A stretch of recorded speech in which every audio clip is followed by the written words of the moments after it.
Alright, Landers, so announced this morning we have the upcoming Brave Fest banner, the first Brave Fest for the 8th anniversary characters. And in this case, the first one to start off is going to be 8th anniversary White. For those that are wondering, 8th anniversary Ichigo will eventually get a Brave Fest, potentially sometime next month in December, or at the very latest in January. Now we're here to answer the question today, is it going to be worth summoning on this banner? And I would like to say, if you're a fan of 8th anniversary White and you want him, well, now is a pretty good chance to get him. He has an overall good rate at 0.7%, and he's also guaranteed on step 20 if you do decide to go that deep into this particular banner. Everyone finds value in different things, and we're going to highlight all the value of the characters in this banner within this video. So first up, the banner itself is available tomorrow, the 10th of November, and will be lasting until the 20th, so it's here for 10 days. Now, while this banner is out, we are going to find out the new mid-month banner. I doubt mid-month is going to be anything super crazy, it never really is, and there's almost a 100% chance whatever they do release for mid-month is not going to be better than Anniversary White. For those that are wondering, Yachiru, Unohana, Chodora, and also Yamamoto are potentially returning later this month or early next month. So if you're looking forward to them, keep in mind their rerun is on the horizon. And at the same time, if you don't want to pull on this banner, 8th Anniversary White alongside with 8th Anniversary Ichigo and some of the better characters in the entire game in terms of seasonal and premium characters are going to be in this year's post-selection. Post-selections voting should start happening later next week, and anniversary characters are always a given. They're gonna get put into the banner. We're gonna vote for them, right? It's worth it. And that banner will be happening December 25th or December 26th. It really depends on what day Caleb want to release the banner, but that's basically a yearly tradition. So if you don't want to pull for White here, where he's guaranteed and has a higher pull rate, 0.7, you can wait till the end of the year, pull on post-selection, which is most likely going to be a 7-step banner, but at the very least, the overall banner will be better since it will feature White, Ichigo, and of course some other really good characters that we are going to vote for. Having said that though, let's have a look at the banner. So White is the featured character here. He's guaranteed on step 20. Overall, he has a 0.7% pull rate. The other 5-star characters are the only other 5 stars you can pull here, and they share a 4.3% pull rate. You can see the rates broken down here, 4.3% for the others, 0.7 for White. This is going to be the highest you ever have to pull for him. In any other banner, he'll have a 0.5% rate. The banner format has step 1 and 2 discounted, so it's definitely worth doing the discounts. I would do the discounts. The only reason I'm not is because I do have 8th Anniversary White Max Transcended. But keep in mind, once you do go past step 3, there's no more discounts. Every 5th step guarantees you a 5-star, which of course includes one of these 9 characters, and then on step 20, you're guaranteed 8th Anniversary White. So now let's have a look at the actual characters in this banner. Of course, the main reason why you should be summoning on this banner is for White. Now, White is a really cool looking character. I mean, it's from 1000 Year Blood, he's an anniversary character,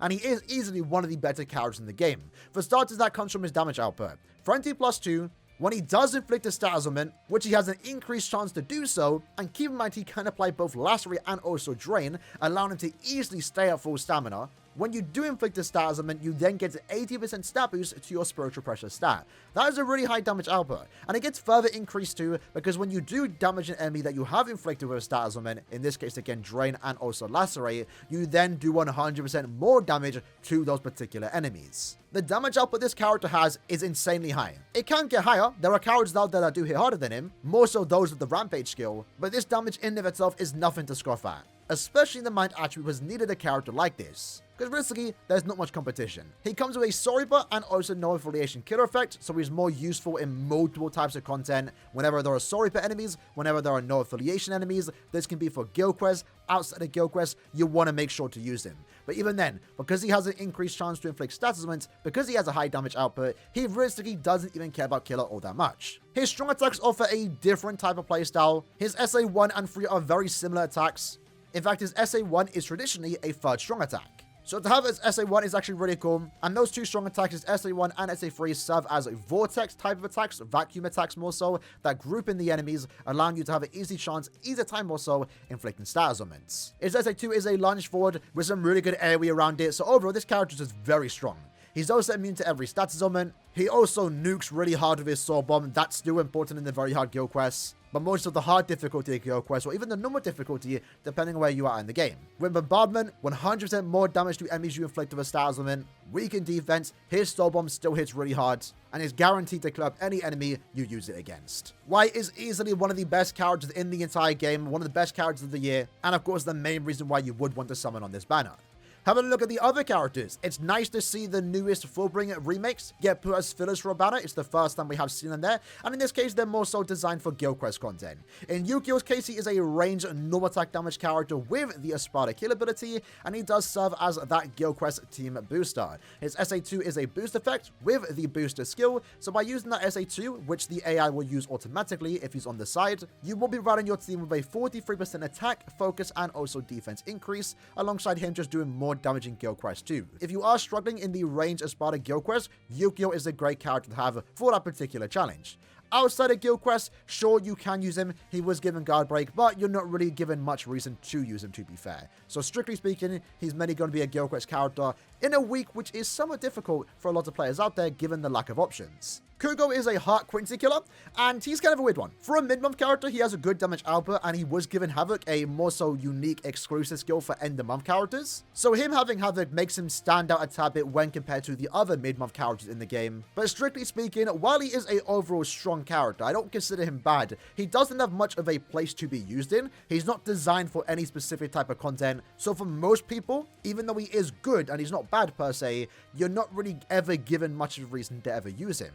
If you are a Kugo fan, he's a good character to use, more so against Quincy enemies. And I guess you could get a use out of him in Guild Quest. He is a melee Quincy killer. There aren't that many Quincy killers out there. He's a character that more so prioritizes damage to weakened enemies, since he can apply weaken on every attack. He does more damage to those weakened enemies, so when you do inflict a status element, in this case weakening, you're then doing around 90% more damage. And he can also give that to your team to any heart attribute human. So he might be a setup character, very similar to Akon, and if you saw our Guild Quest showcase earlier today, Akon is a really good support for someone like Yachi Unohana, and he's basically the exact same type of character, but for heart humans. The problem is, there isn't that many, if at all, really broken heart human characters. Akon works well with Yatsu, because Yatsu is one of the best, if not the best character in the game. So he might be like an investment option, someone that's useful to have in your box if we ever get a new broken, super broken to the likes of Yachi Unohana in a heart human character. And I guess I forgot to mention, he also does do damage to weakened enemies plus 35% as a soul trait. It's a unique soul trait, but if I'm being honest, I haven't ever really used it. Decent character overall, has some potential, but for most people, will be sitting in your box. Unless you're a Kugo fan. Tsukishima is a very similar character to Yukio. In this case, he is a power squad 0 killer. Has a 30% no attack damage soul trait, so a pretty good soul trait for any future power NAD character in the game. And once more, is a character designed for Guild Quest. You can take him outside of Guild Quest since he was given guard break, but once more, you're not really given a reason to do so. In Guild Quest though, more so the immediate squad 01, he's a really good character for that, having a SA2 debuff attack, lowering the enemy stats by 33%, allowing him and your team to do more damage. And in the Guild Quest game mode, he does get more melee damage, more killer effects, which actually does work outside the Guild Quest, but in Guild Quest it gets increased. 50% killer effect in Guild Quest, 30% more melee damage. Definitely a good character to use in the immediate Squad 0 Guild Quest. Other than that though, not so much. Again, once more, strictly a Guild Quest character. Same can be basically said for the Dodoni. A lot of Guild Quest characters in this banner, right? Dodoni, once more, is actually similar to Yukio in the sense that he is also another Espada killer with a booster boost SA2. In Dodoni's case, he's more of an SP character, doing damage with his strong attacks. He wants to stay at full stamina. Once more, another good character for Guild Quest. He is the best booster for his particular week. Melee Espada killers. Good to have if you pull him. Sure, there are other characters that can do his job. You don't always need to have a boost character with killer. There are many there to provide the boost effect more so for your better characters, but since Dodoni can do damage with his strong attacks, he would definitely help you clear the melee Espada Guild Quest if you do need that added support. Soruchi is going to be a link slot farmer for the power attribute, so by using it, you're getting 5 additional technique link slot potions. She wants to be played with other Soruchis, and her soul trait is 30% more technique droplets. So if you're looking to farm droplets, she's a good link to have. Other than that, nothing really stand out since she is only a link slot farmer. There are plenty of those out there. Lilinette is more so a arena character. You're not really given much of a reason to use her in Guild Quest content, even outside of Guild Quest. Strictly speaking, you really only want to use her in arena, which is a pretty decent character, but does require a bit of investment, making sure she gets to arena level 10, where she picks up all of her new skills. Hidden Oak Yura being one of the better characters in this banner, a super link slot farmer for the mind attribute, so by using him, you're getting 5 additional heart link slot potions,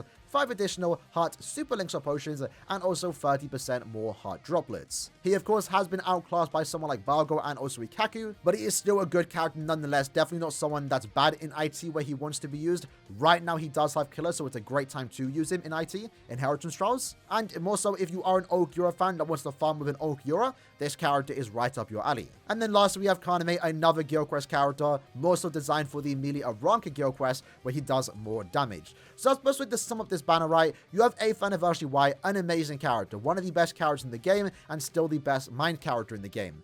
Other than that, when it comes to the fillers, they're actually all pretty good, someone that I can see myself using more often than not. Some are more replaceable, but they definitely have their usage more so in Guild Quest or farming content. Yukio, Guild Quest character. Kugo doesn't really have a specific place in mind, but he might be good in Guild Quest in the future if we ever do get a really broken heart human character. Chances of that, though, if I'm being honest, is quite low. Tsukishima, melee Squad 0 Guild Quest. Dodoni, melee Espada Guild Quest. Saruchi is a farmer. Linnea is a arena character. Okura is a really good Links of Farmer. Super Links of Farmer 2. And then Kaname is a Guild Quest character. So in my opinion, I do think this banner is a good banner to summon on. I do recommend most people, again, do 2 steps in the banner if you haven't already gotten white. It's definitely worth doing the 2 steps. But whether you should summon on the banner really comes down to you. Do you need white? Do you want white? Are you willing to summon on this banner with these particular fillers? If the answer is yes, go for it. Do you need them? Do you want any of these characters? Because while, of course, you are going to be going for white, there's also a good chance you are going to walk away with some of these characters. Myself, I wouldn't really go that deep. While it is nice that white is guaranteed on step 20, I think personally it's better off taking the risk in the upcoming poll selection banner, even if it is a 7-step banner. Poll selection, if you get white, that's going to be great. He has a lower chance there at 0.5 instead of 0.7. But you also have a better chance of walking away with something better, more valuable in the upcoming poll selection banner, because there's a good chance, again, 8th Anniversary White's going to be there. 8th Anniversary Ichigo, Tensei Zangetsu, renewed Ichigo, maybe even renewed Ogura, those swimsuit characters. There's a lot of great picks for this upcoming poll selection. We won't know exactly who's going to be in it, but you can make some educated guesses. So overall, it's a decent banner. There's definitely some good value there, especially if you care about Guild Quests. White, of course, is definitely still worth something for, but do keep in mind there is going to be a banner with him and Ichigo in basically less than 2 months' time. If you have 8th Anniversary White and you're wondering if you should be going for dupes, I would say nah. You're better off waiting and getting dupes of him later down the line. My original plan for my alt account more so was to summon on this banner, and I definitely will be doing 2 steps because I want some of these fillers, but White at 1 out of 5, SP level 10, is perfectly serviceable. Either way though, in the comments below, let me know if you guys will be summoning on this banner. I'm curious to know how deep you plan to go, if at all. And if you do decide to summon, good luck with your summons. I'll see you guys next time. Take care and peace.